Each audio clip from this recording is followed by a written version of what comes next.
Well, let's now go to a potential weather emergency that's brewing off the coast of Queensland. And joining us from Brisbane is the Queensland Premier Steven Miles. Premier, good to see you. Thanks for your time this morning. So you're there at QFES headquarters this morning. How bad do you expect this cyclone to be, and just how prepared is the region for this one?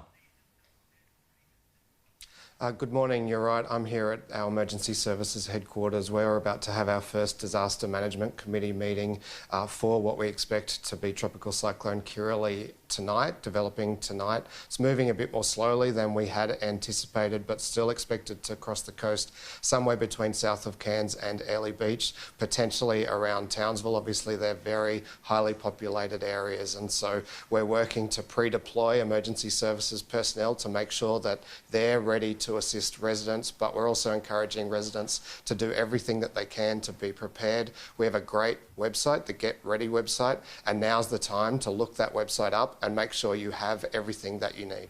The good people of Cairns were given a bad forecast last month, Premier. The rain just unexpectedly hung around and caused all that flooding. Might that happen again this time?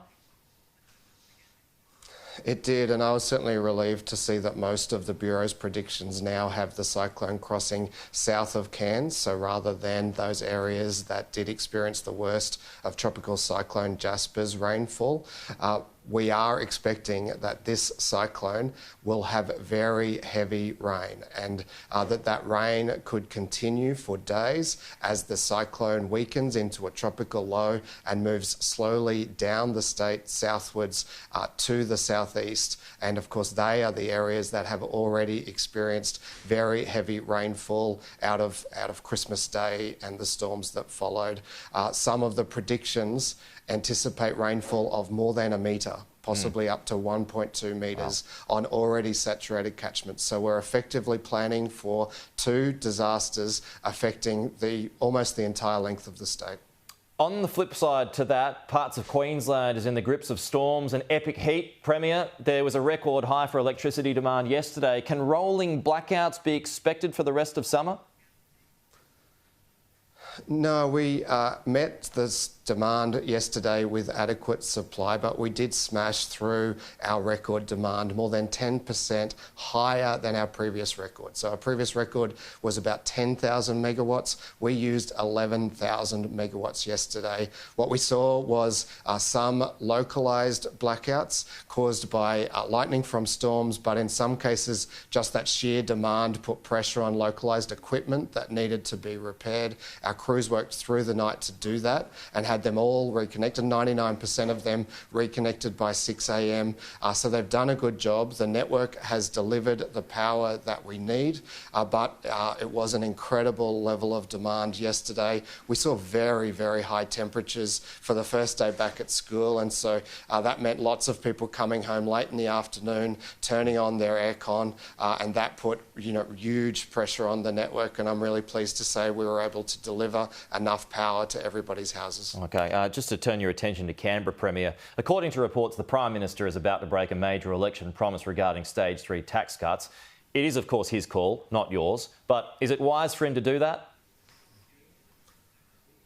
You're right, it is his call, but I imagine he is getting economic data through that speaks to the effects that these kinds of measures could have on inflation and the cost of living. And I know for Queenslanders, the number one issue for them is the increases in their costs. And every single decision from all of our governments should be focused on how to keep those costs down and how to deliver relief to middle and working Australians. They're the ones doing it toughest.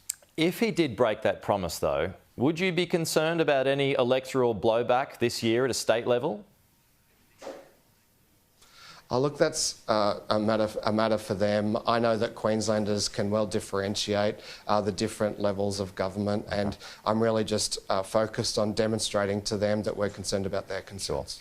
An issue that is partly yours is the state's housing crisis. Backyard sheds without facilities offered up for rent for about $200 a week. It's on the front page of the Courier Mail this morning. How shocked are you about this, Premier, and why not just open up Wellcamp now as a matter of emergency? Oh, look, I was really concerned to hear those stories, to think of kids getting dressed for the first week of school in a backyard shed without running water. It is just heartbreaking.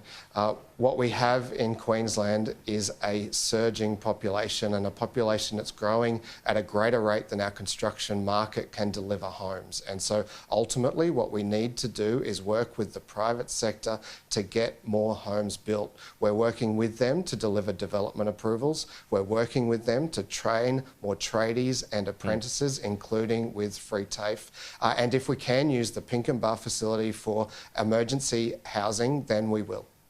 OK, but it's already past the level of an emergency. Why not just pull the trigger now and do it? Well, we've been trying to. We've got $10 million on the table. We've got a plan before the Australian government, but we don't own that facility, and so we need to work with them and a community service provider so that we can put people there safely. All right, Premier Steven Miles, good to have you with us this morning. Thank you so much. We'll talk to you soon.